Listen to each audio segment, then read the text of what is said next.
Did this feel like Star Wars to you? It's not very often you get scenes like these, especially in a show distributed by the same people that made this.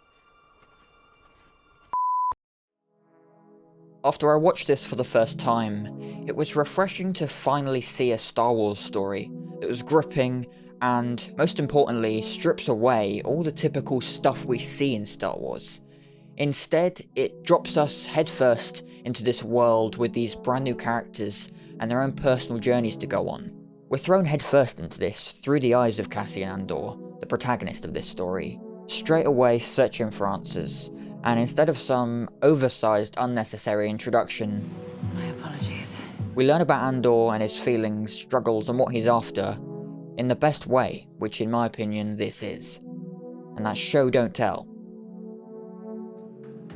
Some of the best characters ever written are ones where we as the audience are left to our own devices to presume and gather information as it comes. Detective! You're looking for me. Not to be spoon-fed by unnecessary introductions and information that doesn't necessarily further the story. After all, not everything is Ferris Bueller's Day Off. One of the worst performances of my career, and they never doubted it for a second. But what makes this such a great show? It's not just about a great main character. It might be called Andor and heavily revolving around him, but without any of these incredible supporting characters, the show would just be boring and not have any depth to it. that sucks. Even if they were half as good as they are, it still wouldn't hold up to what the show pulls off. We have these incredible scenes that not only show the love and support these characters have for one another, and their own personal problems with the same people they're all fighting, but it's also looking at a different angle to what we've seen before, and showing us some of the shocking realities of this universe through a new lens. I mean, quite literally too. This show is beautiful. And the beauty of this show is also the darkness of it as well. The Empire as we've never really seen them before. There's no typical evil to them.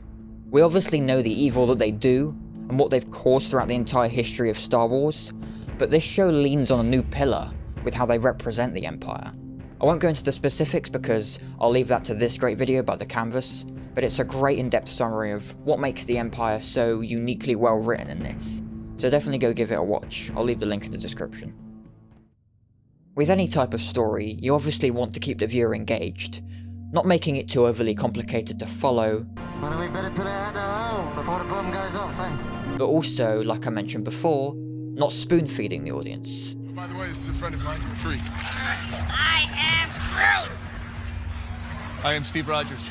Now when it comes to fiction and stories like Star Wars, no matter how pre-established the universe is, there's going to be some level of exposition to actually know what the hell is going on, basically.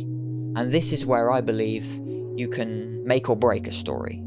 Some shows like to give us entire episodes, or an entire act of a film just to introduce us to a character, when in fact, they're missing the point. Whenever you watch something great, whether that be a specific scene or part of a film, you learn more about a character by watching them pursue or proceed to do whatever the story is about. You don't need scenes specifically just to show off a character that have no purpose in the story. Let's go back to the very first scene of Andor. We're introduced to Cassian, although not actually for the first time, this is technically the first time as far as the timeline's concerned. He goes into a bar, we don't know why yet, and he exchanges a few words with the sentry guards having a drink together. What do you think about it?